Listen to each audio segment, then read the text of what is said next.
Now, the President, Cyril Ramaphosa, dedicated much of his State of the Nation address to job creation. He also urged South Africans to continue the long walk which Nelson Mandela started. How optimistic are you that his tenure will mark a new and brighter beginning for South Africa? Yes, if I look at his antecedent, because he was the closest to Mandela, and he probably will have shared in his philosophy about, improving the lot of the common man. Not that the two others, Thabo Mbeki and Jacob Zuma, were not close to Mandela, but the fact is, one of them, particularly Ramaphosa, seems to be the only one that actually understands Mandela better. And I expect him with his wealth and everything, there is no need for him to concentrate on, amassing wealth again. You understand? What he has, what I have read about him, is sufficient to last him for whatever period of time that he has left to live. So his major responsibility, his major assignment now is to focus on how to improve the lot of the people. ANC leaders, in whatever positions that they have found themselves, right from 1994 when the struggle ended, had occupied various positions which afforded them the opportunity of having money, of enjoying the luxury of life and everything. How about the people? The struggle, the apartheid struggle, the liberation struggle was not just about them. It was not about ANC leaders. It was also about the people. Some of these people also suffered. They lost their relatives. They lost relations. They lost their close ones. So, what do you want to give to them? What do they have to show to for their own participation in the struggle? So you have to leverage with them, and by also by also allowing them to reap the benefits of the struggle. So if since 1994 they are still clamoring for a change, they are still saying that, look, what we are witnessing is just a change of baton within the party leadership, but the people are still writhing in poverty. Now, let's look at Ethiopia. The government declared a state of emergency after the Prime Minister resigned. Now, this comes after the government had pardoned over 6,000 political prisoners, yet protests continue in the country. Are we likely to see a change of government in that country? It depends. It depends on how strong the people, how strong the structure, the party structure in Ethiopia is. Now, if it's not strong enough to remove their president, it's going to be very difficult. So if the structure is flexible, if it's manipulatable, that is, if the president can manipulate the party structure, then it will be very difficult. But if it's the one that, yes, the leadership of the party have more say, they have more, they can actually show their strength in this kind of situation. They say, okay, well, look, you can see the people don't want you. So instead of creating problem for the party, it's better you leave. So why the people can be there. So finally, what lessons can sit-tight African leaders learn from Zuma's exit, the Zalins resignation, and even what happened to Robert Mugabe in Zimbabwe? Well, I don't understand. I want to believe that there is something called, all these African leaders, particularly those who took part in the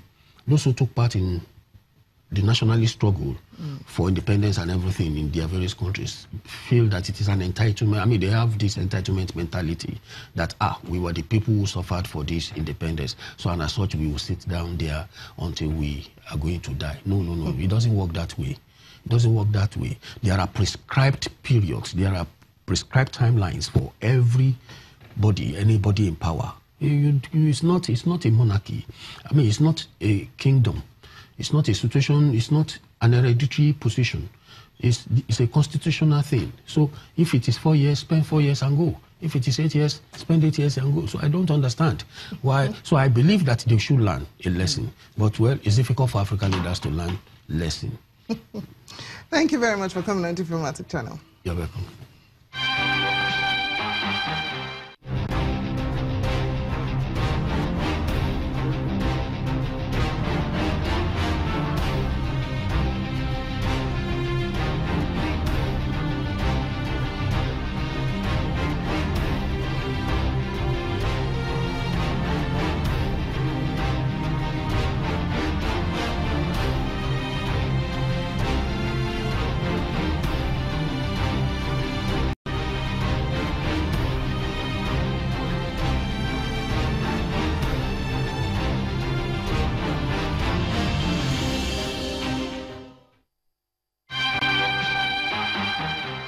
Welcome back. U.S. President Donald Trump says his election campaign did nothing wrong as the FBI brought charges against 13 Russians for alleged election meddling. Special counsel Robert Mueller also named 3 companies in the indictment, seen as a major development in his continuing probe into the 2016 poll. A grand jury in the District of Columbia today returned an indictment presented by the special counsel's office. The indictment charges 13 Russian nationals and 3 Russian companies for committing federal crimes while seeking to interfere in the United States political system, including the 2016 presidential election. The defendants allegedly conducted what they called information warfare against the United States, with the stated goal of spreading distrust towards the candidates and the political system in general. U.S. Deputy Attorney General Rod Rosenstein says a Russian internet agency and more than a dozen Russians interfered in the U.S. election campaign from 2014 through 2016 with the aim of supporting then businessman Donald Trump and disparaging his rival Hillary Clinton. The 37-page indictment filed by special counsel Robert Mueller describes a conspiracy to disrupt the U.S. election by people who adopted false online personas to push divisive messages, traveled to the United States to collect intelligence, and staged political rallies while posing as Americans. The conspiracy was part of a larger operation called Project Lakta. Project Lakta included multiple components, some involving domestic audiences within the Russian Federation and others targeting foreign audiences in multiple countries. Internet Research Agency allegedly operated through Russian shell companies. It employed hundreds of people in its online operations, ranging from creators of fictitious personas to technical and administrative support personnel with an annual budget of millions of dollars. But Russia says the allegations are absurd.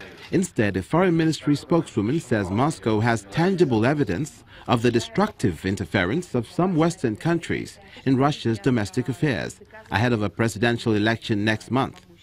Maria Sakharova says Moscow has warned European countries that such activity must stop or Moscow will take tough countermeasures.